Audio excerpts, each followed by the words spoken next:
भाजपा अल्पसंख्यक मोर्चा के पश्चिम क्षेत्रीय अध्यक्ष जावेद मलिक का सहारनपुर भाजपा कार्यालय पहुंचने पर हुआ भव्य स्वागत।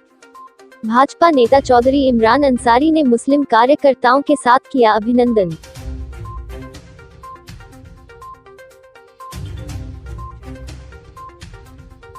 बता दें कि हाल में ही प्रदेश संगठन ने मेरठ निवासी जावेद मलिक की नियुक्ति की है और उनका सहारनपुर में प्रथम प्रवास है। अपने स्वागत से अभिभूत होकर पश्चिम क्षेत्र अध्यक्ष जावेद मलिक ने सभी कार्यकर्ताओं को धन्यवाद किया।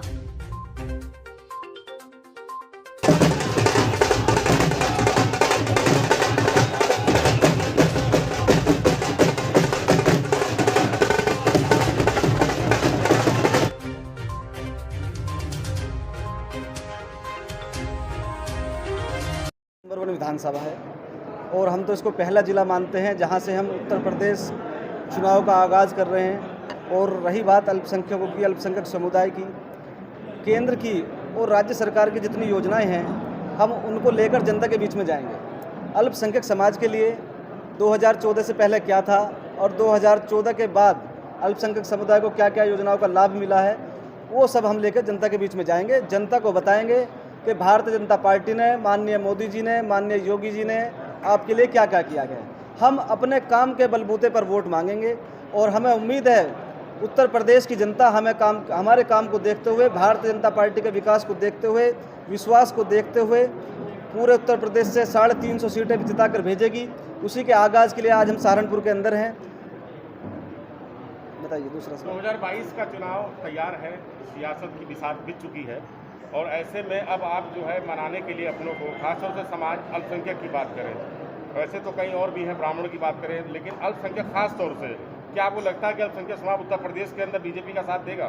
देखिए, अल्पसंख्यक समुदाय बीजेपी से रूठा नहीं है बल्कि बीजेपी की ओर आकर्षित हुआ है, क्योंकि जितनी भी योजनाएं बनी उस सब योजनाओं से अल्पसंख्यक समुदाय को फ़ायदा पहुंचा।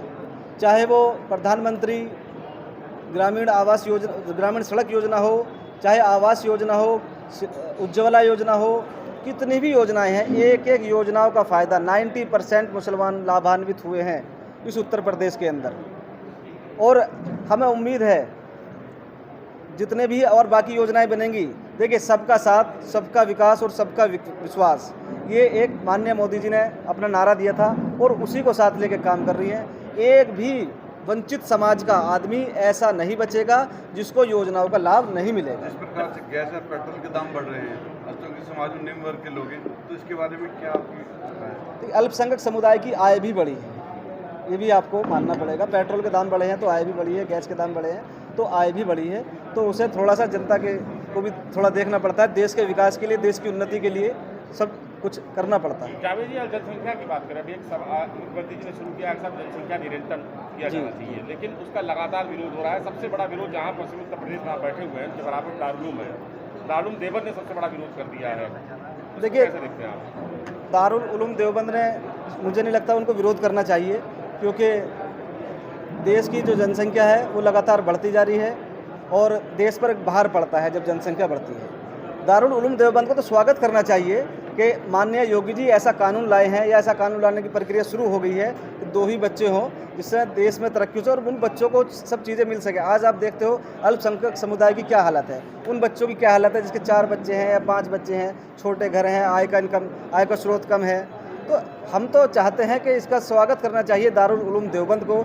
और दारुल उलूम देवबंद को तो शिक्षा के क्षेत्र में, जिसमें सभी चीज़ें, वहाँ जहाँ दीनी तालीम भी मिले, दुनियावी तालीम भी मिले, उन सब चीज़ों पर काम करना चाहिए।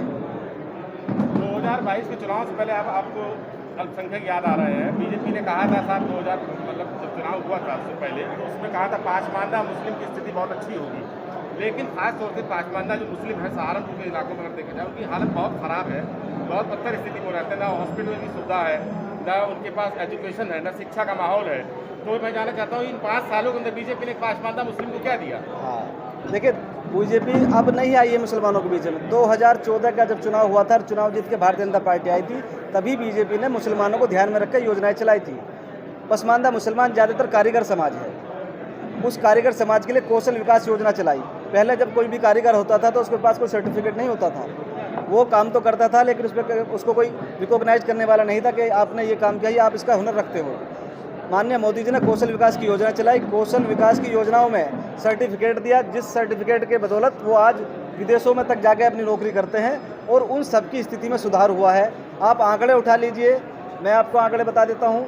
आप कोई भी आंकड़ा उठा लो जिसमें मुसलमानों की आय भी बढ़ी है, कौशल विकास के द्वारा उनको काम भी मिला है। सब विकास की योजनाएं मुसलमानों को ध्यान में रखकर बनी गई है। मुसलमान अछूता नहीं है। जहाँ बैठे हैं यहाँ लकड़ी का बहुत बड़ा मार्केट है, जी। लकड़ी